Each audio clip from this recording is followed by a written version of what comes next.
Richie Venton speaks about the 1917 Russian Revolution and its aftermath.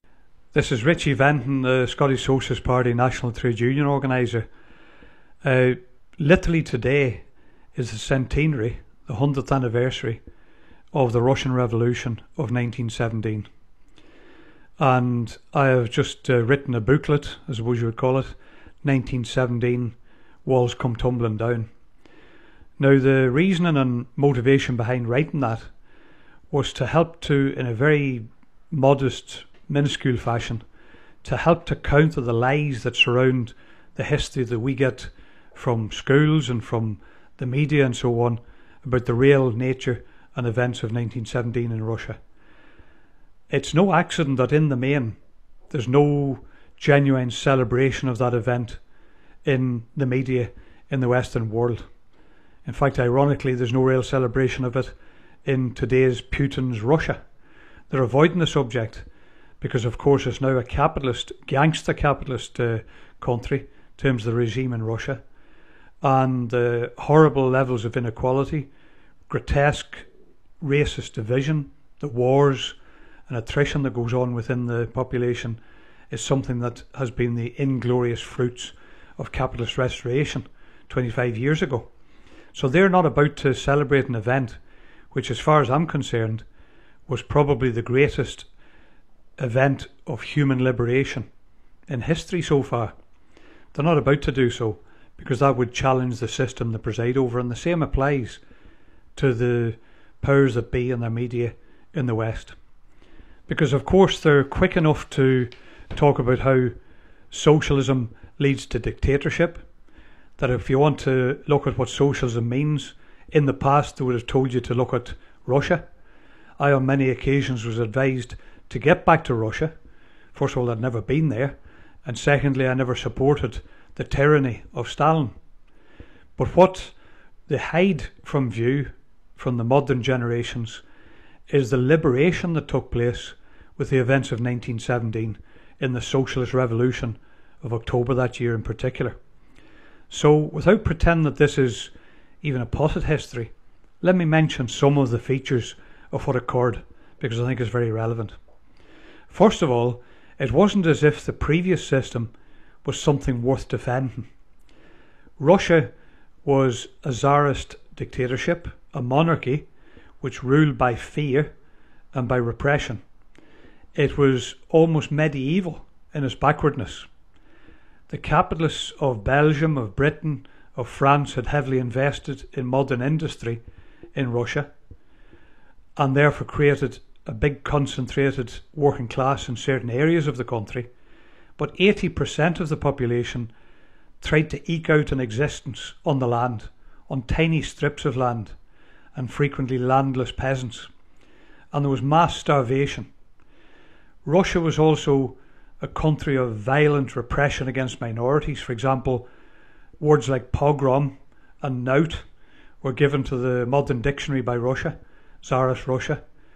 The knout being the whip that some people were beaten to death with, the pogroms being the massacres and drunken mobs being mobilised against minorities, Jews included. That's the kind of society it was. There was no hint of democracy, there was no proper even parliamentary democracy, and there was no proper development of a modern economy with even basic rights for the workers or the peasants of that country. So the essence of it, I think, is that it was actually a case where the chain of capitalism was broken at its weakest link. That Russia was one of the weak links in the chain of capitalist exploitation across the globe, and consequently, in one way, made it the easiest place for the workers and peasants to take power. Although, to anticipate a future podcast, that also made it impossible to establish a proper socialist democracy and move towards a classless society because of the levels of scarcity that bred inequality and bred repression. But that's another discussion. In 1917, we had two revolutions, February and October. Although, as an indication of the backwardness of Tsarist Russia, one was in March and the other in November, because the Russian calendar was 13 days behind the Western calendar. So we'll stick to how it was called at the time, the February and October revolutions. The February Revolution was a monumental uprising of people who were sick of starvation, sick of war, sick of repression. And the demands of that movement that actually overthrew the Tsar in the space of a week were for bread and for peace in terms of the First World War and for land for the peasants.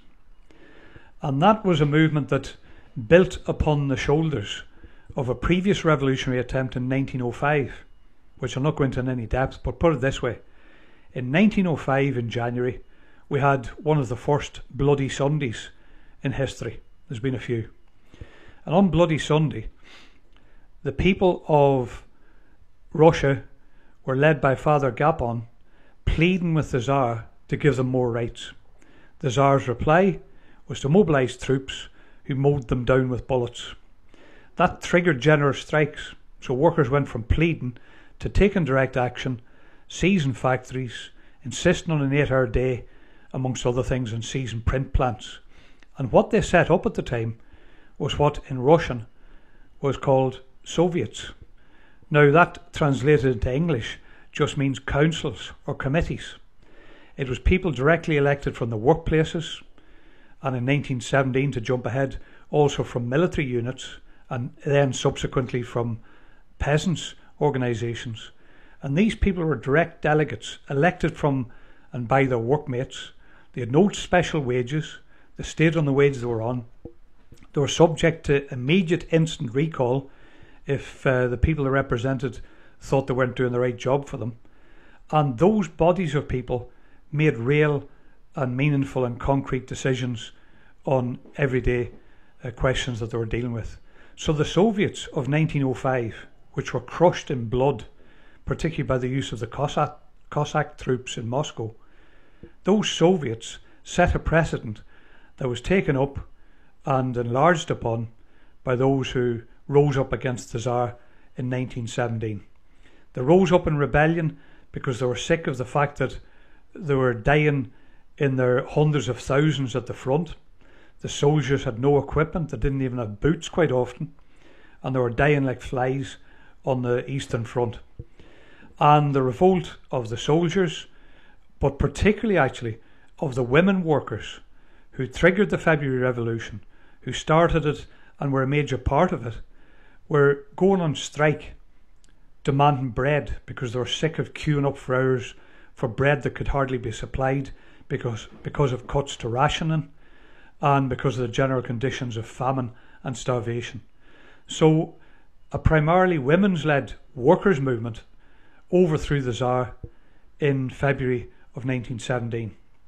Then, to cut the story short, in the subsequent 8 months up until October, there was a series of different twists and turns and events, and in reality there were two governments. There was what was called dual power.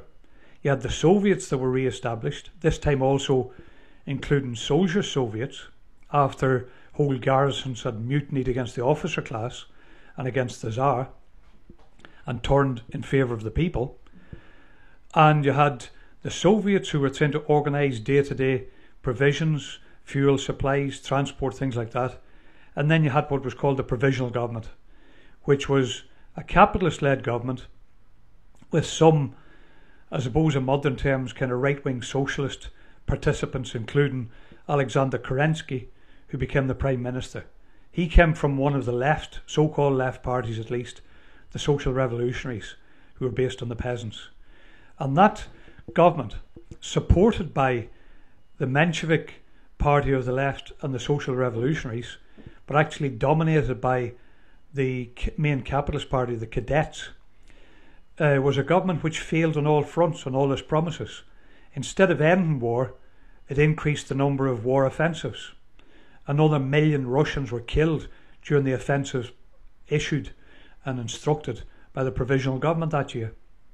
They failed to supply food to the masses, bread so to speak, and they turned the troops against peasants who spontaneously tried to seize land in order to feed their families. So discontent grew, and increasingly the Bolsheviks, led by better known figures like Vladimir Lenin and Leon Trotsky, they gave leadership with the slogans of bread, peace and land, but also all power to the Soviets. They argued that the provisional capitalist government should be overthrown and replaced by a government of the workers and poor peasants through the mechanism particularly of the Soviets, the elected delegates from the factories, from the workplaces, from the military units, and then later on from the peasants. And in October 1917, the modern historians tried to tell us that it was a putsch, it was a kind of a coup d'etat by a violent minority of fanatics led by people like Lenin and Trotsky. Nothing could be further from the truth. The fact is, first of all, that the October uprising that put the Soviet government in power was virtually bloodless, particularly in Petrograd, because it had such mass popular support. In fact, it's an incredible fact, but fewer people died in October 1917 in Petrograd than died in accidents during the making of Sergei Eisenstein's famous film October about the events, accidents amongst the extras and so on whilst it was being made. So it was a quite bloodless event initially, but it was also an event with massive involvement, because the Soviets weren't just dry, grey, monotonous gatherings of a few dozen activists.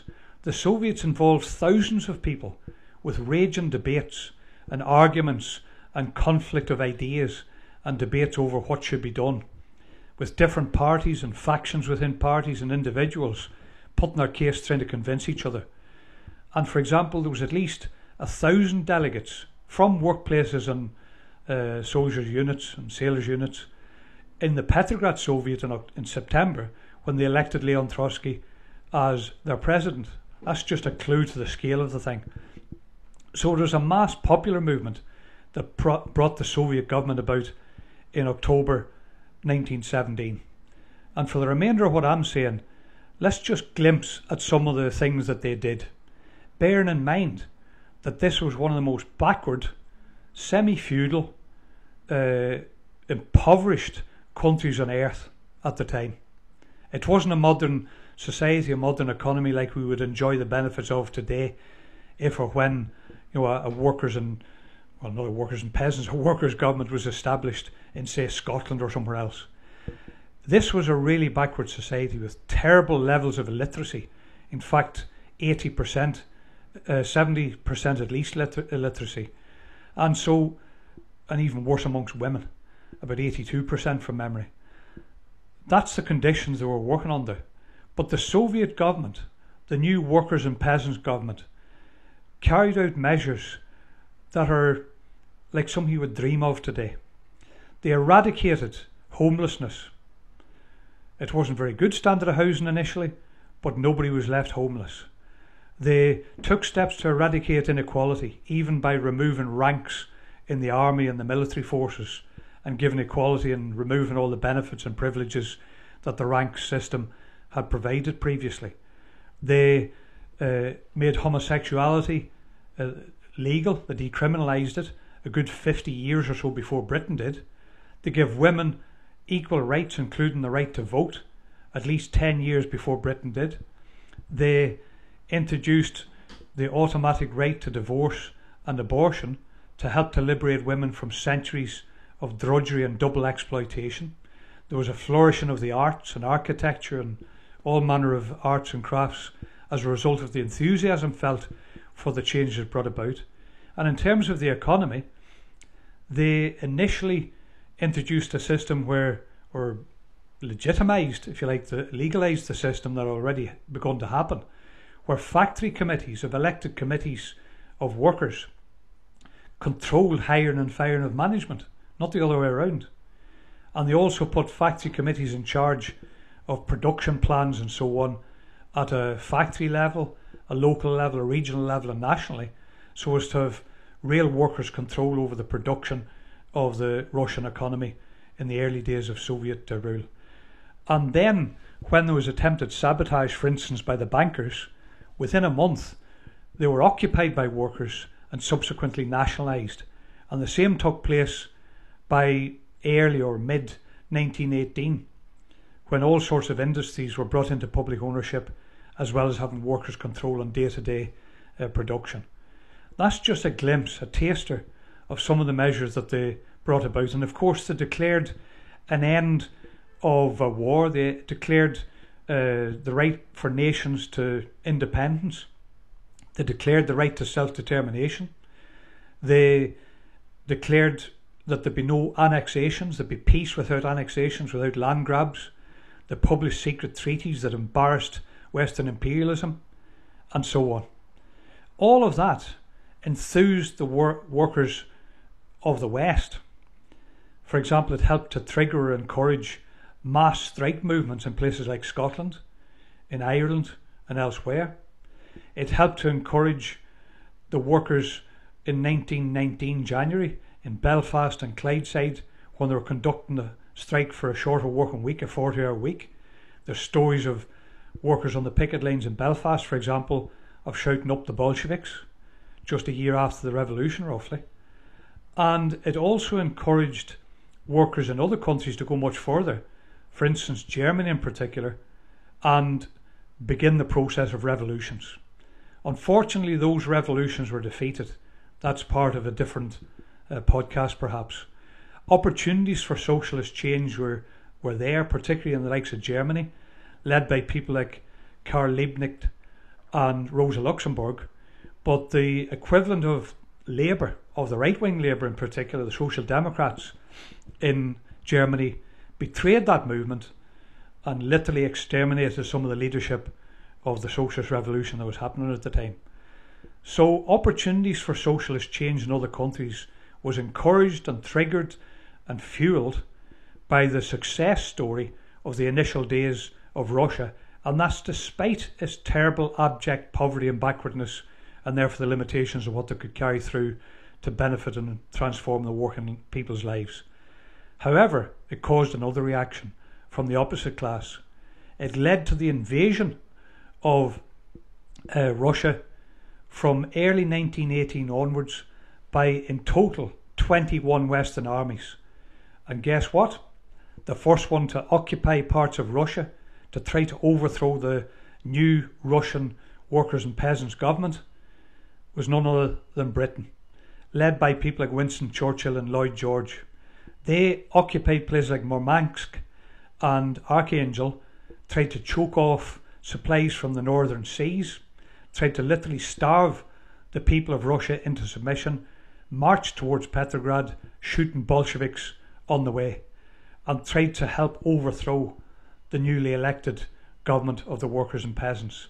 So in other words, what we had was an almost peaceful socialist revolution in October, and then a bloody retribution, including invasion and the setting up of stooge right-wing capitalist dictatorships in areas of land that they temporarily seized in the Ukraine and Crimea and other places like that, Siberia and so on.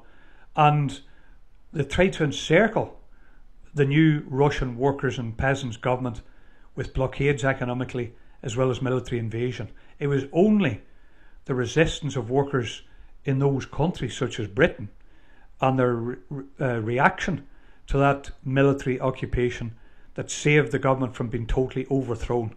However, and I'll finish on this, it did lead to all sorts of emergency measures in the conditions of scarcity, in the conditions of encirclement, in the conditions of invasion. It led to all sorts of measures that were seen as temporary that sowed the seeds that allowed later on the rise of a Stalinist tyranny that, in a sense, for many people wiped out the memory of the tremendous example of democracy that the initial Soviet power represented. So I'll finish by saying this.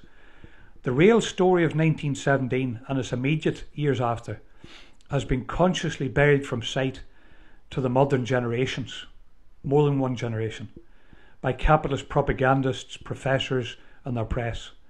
And it's not by accident. It's because they know it would encourage people to think, well, actually the working class are quite capable of, number one, revolting against exploitation, and more to the point, quite capable of establishing their own democratic government where they directly rule society and begin to transform their daily lives as a consequence.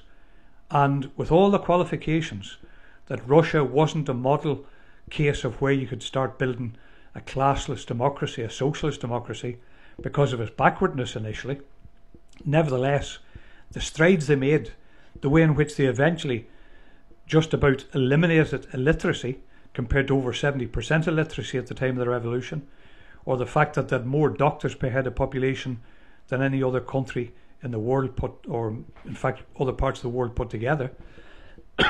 The fact that there was house building, development of industry and other things, yes, in a distorted fashion under Stalin and company, but the advantages of having a plan of the economy were glimpsed in that period, but also the advantages of working class democracy were glimpsed in the immediate period after 1917.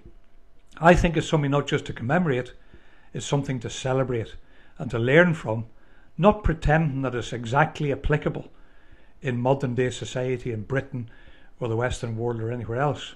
Different conditions determine different measures, but the fundamentals of the need to bring the working class to power, but also to not have just aimless struggle, but have a leadership that can guide it, is the conclusion I'd also draw.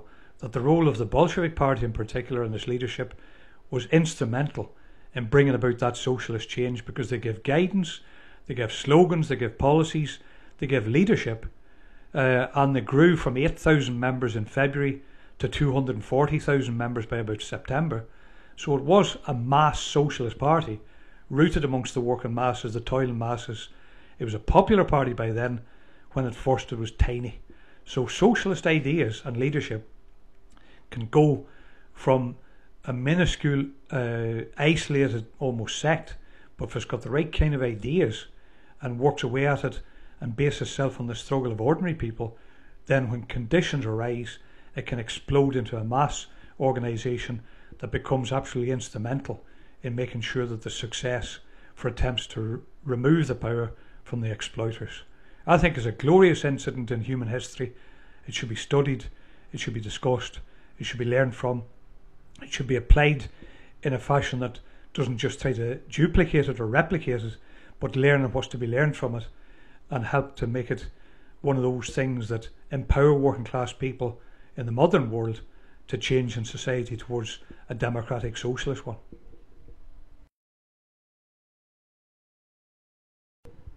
Hello, this is Richie Venton, Scottish Socialist Party National Trade Union Organiser, in part 2 of the podcast on the 1917 Russian Revolution and its aftermath. In the previous podcast, I tried to particularly outline the background to the revolution of October 1917, and then in turn the measures that the Bolshevik-led government of that immediate period carried through, and described it as, for me, the greatest living event in the history of human liberation.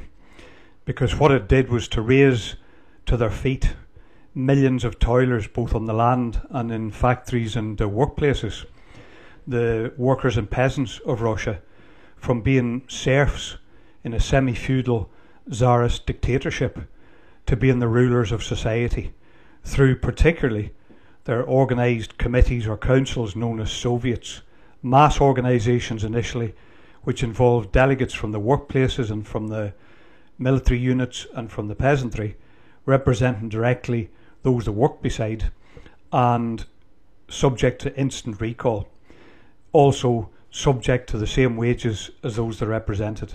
So in other words, the immediate 1917 revolution for me was an example, despite all the backwardness of the country it was happening within, an example of workers' power, workers' democracy, the beginnings of what could become a socialist democracy.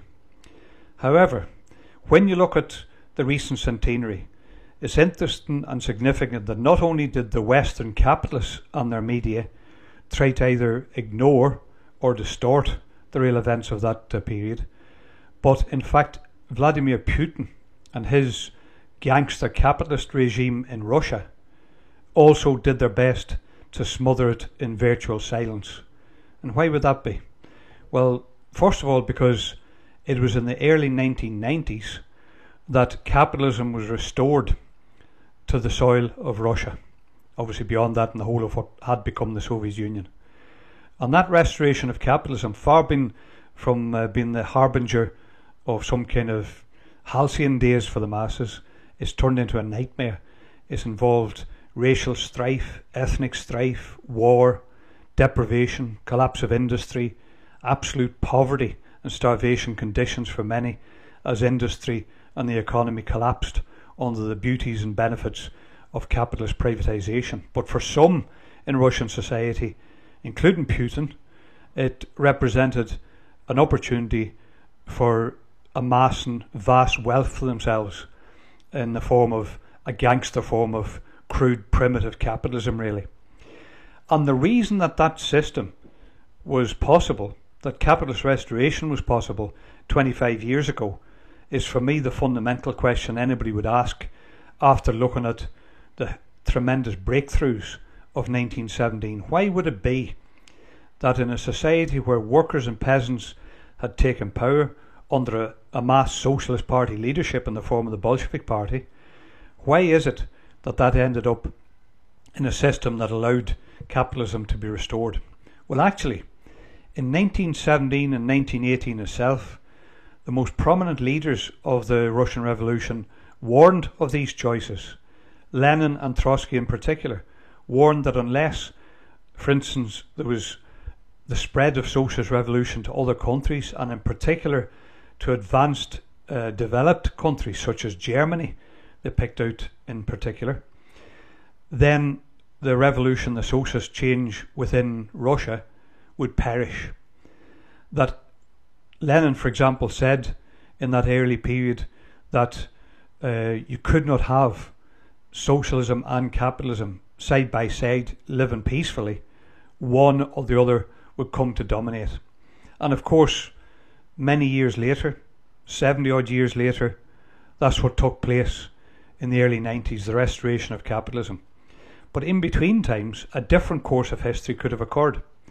It was the rise of what became labelled Stalinism that made it possible for the overthrow of that system, the reversal of the planned economy, the dismantling of the planned economy, because what had taken place was what could be called a political counter-revolution a few years after the revolution of 1917.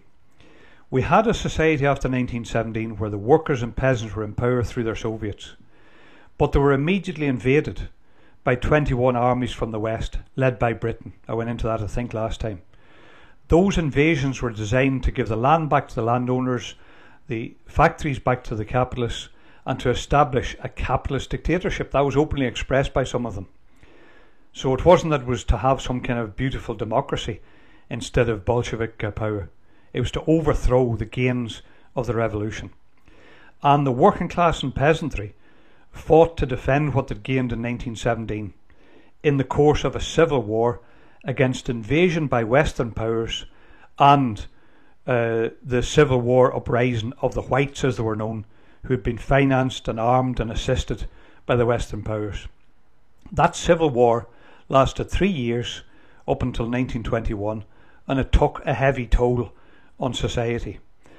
Russia by then, the Soviet Russia, led by the Bolsheviks in government, was a society where that had 4 years of war before the revolution, followed by 3 years of civil war. Terrible deprivation followed, and terrible economic misery for the masses. On top of which, in order to fight off the capitalist attempt to overthrow the new government, the workers' government, then the best of the working class were enlisted into what was called the Red Army. It became a militia of 5 million people, a disciplined force under the leadership of people like Leon Trotsky in particular, fighting off the capitalist invasions and the insurrections of the white reactionaries at home. But the very fact that workers and trade unionists and other socialist Bolsheviks were enlisted or volunteered into the Red Army took its toll back in Civvy Street, so to speak. It meant, for example, that the factories were depleted of the more politically educated and conscious workers. It meant that they were replaced by raw masses of peasants, less experienced in the different political issues. And it also meant that a real weariness hit the working people, where they were fighting to survive by trying to produce with derelict equipment under siege and under blockade from the West, and it meant they had less time on their hands to participate in the Soviets, the workers' councils, the decision-making bodies and the factory committees. And gradually they were replaced by bureaucrats. In fact, so-called experts from the period of the Tsarist government had to be bribed, even by the Bolshevik government, to act as experts in the running of the economy, precisely because of the decimation of a lot of the most educated and alert workers of that period through civil war. Many of them died in the civil war. That led to the growth of more bureaucratic trends. Lenin and Trotsky, while Lenin was still alive up until January 24 when he died, they started to organise against the dangers and threats that they identified of that bureaucracy a couple of years after the revolution itself, particularly in the early 1920s. And it was in the conditions of isolation, of blockade, of encirclement by the West, of economic backwardness, the decimation of the best of the working class through the period of civil war, their replacement by the mass of peasants in the workplaces, the decline of attendance and participation in the Soviets, and then the necessity as a temporary measure of giving incentives through big wage differentials to these experts, these bureaucrats, that you saw the growth of a danger of the democracy, the workers' democracy, being overturned and turned inside out. That was one aspect of it. But then, of course, in order to survive economically, other concessions were made.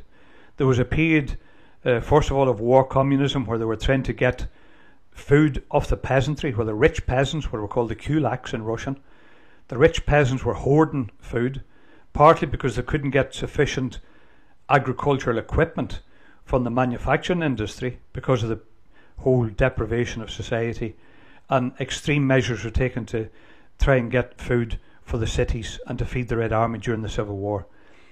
That led to tensions. Then they took a new economic policy, it was called. That new economic policy gave concessions to capitalists or small capitalists. It even led to partial privatisation in order to survive, all along using it as a breathing space, as an attempt to buy time whilst awaiting and encouraging socialist revolution in advanced countries such as Germany. The turning point was in 1923, October, when the German Revolution was defeated primarily by the treachery of the Social Democrats of Germany, the equivalent of today's Labour, frankly.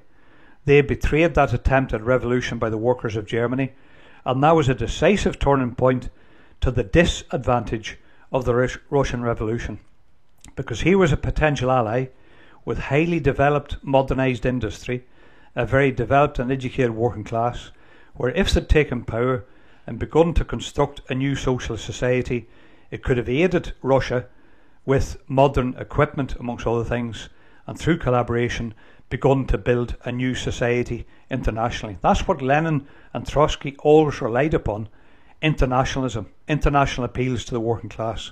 That's also what they used to prevent the overthrow of the government by invading armies, because they appealed to the soldiers of other countries, for instance with leaflets in their own languages appealing to them to overthrow their own bosses, their own exploiters, rather than overthrow a workers' government in Russia that they were sent to undermine and overthrow. So the defeat in Germany in 1923 was a decisive turning point in subsequent Russian and therefore international history.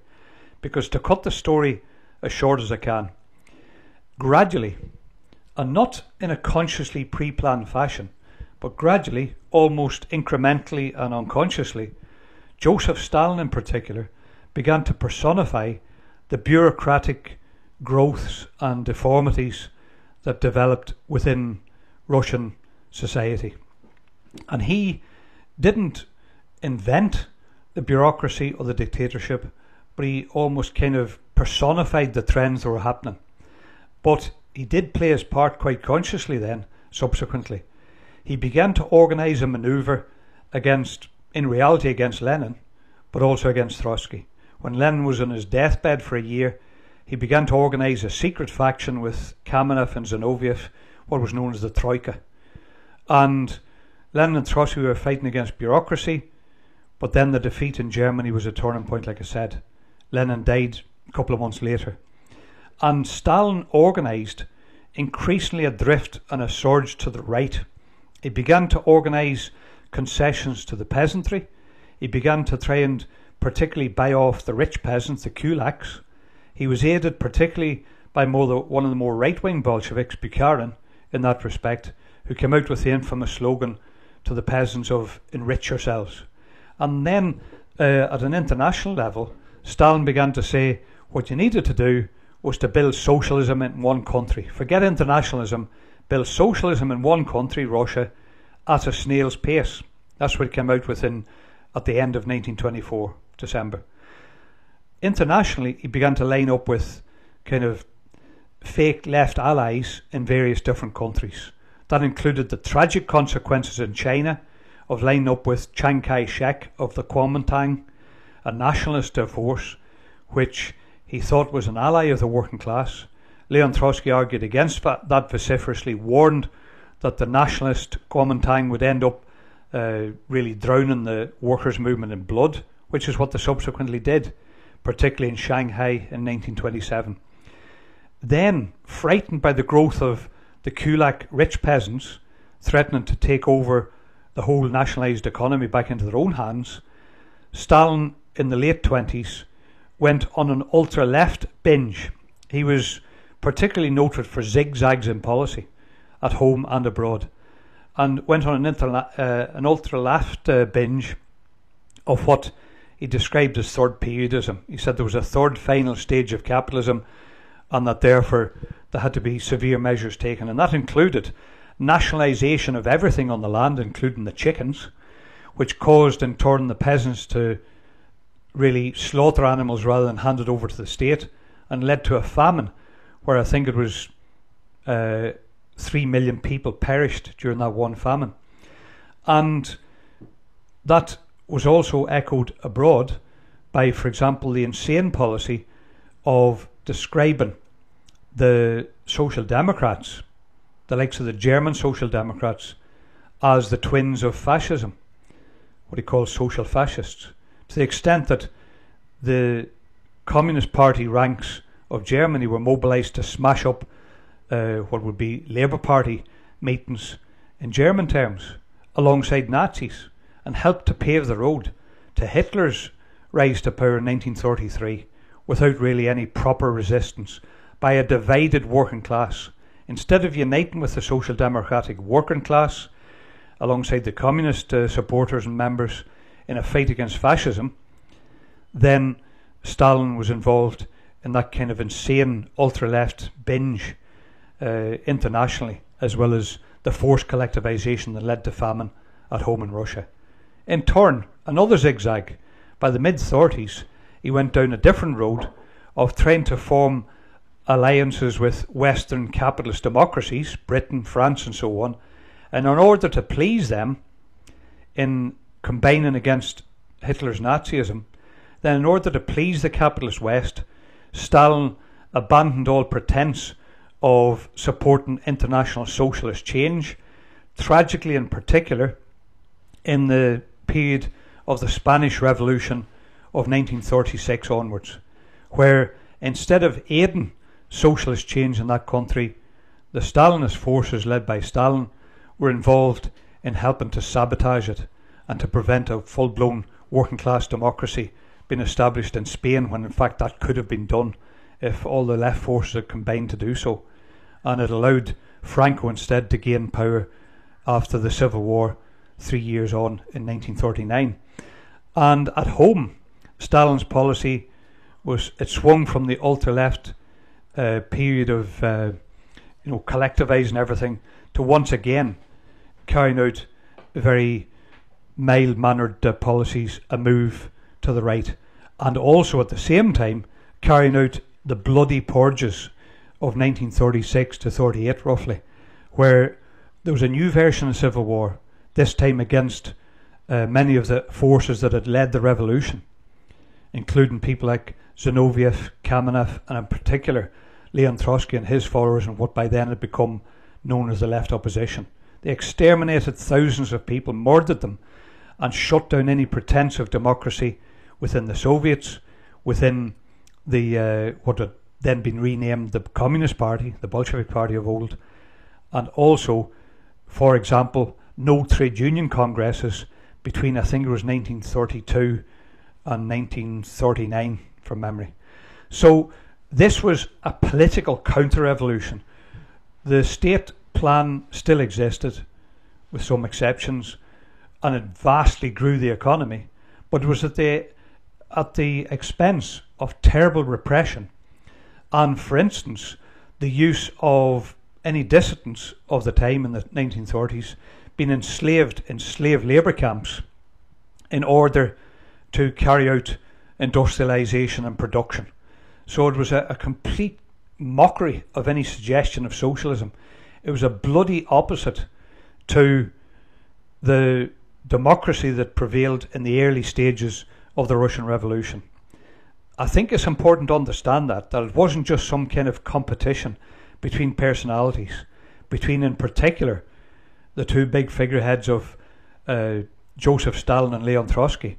They personified forces at war with each other over which way the revolution should proceed.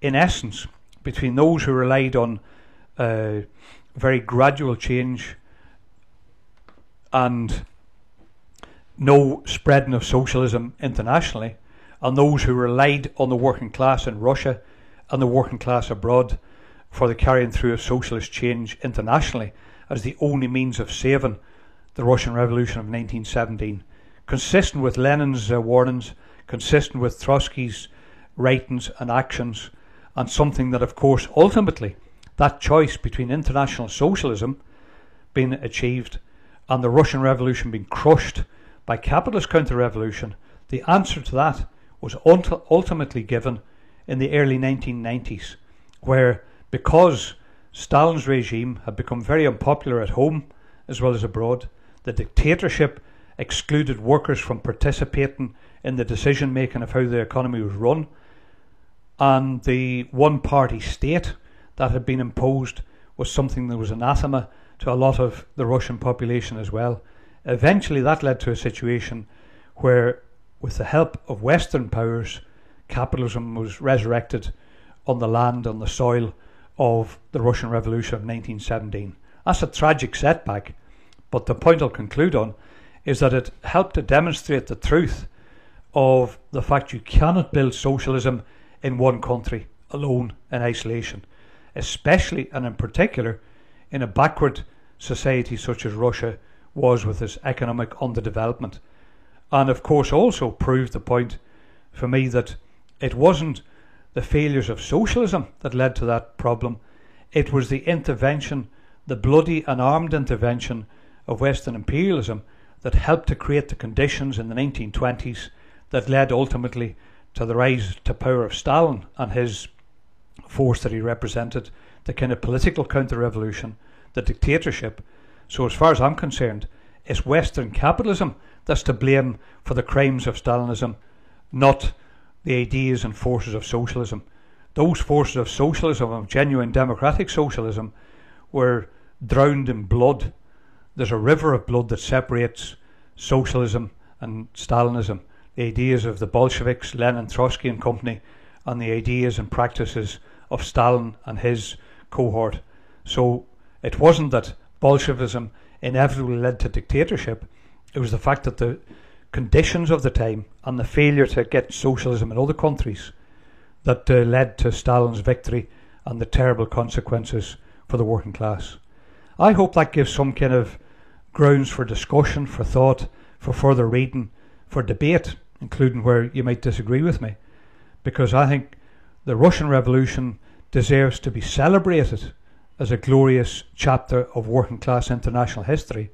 The rise of Stalinism was a mirror opposite to that, not a continuation of it.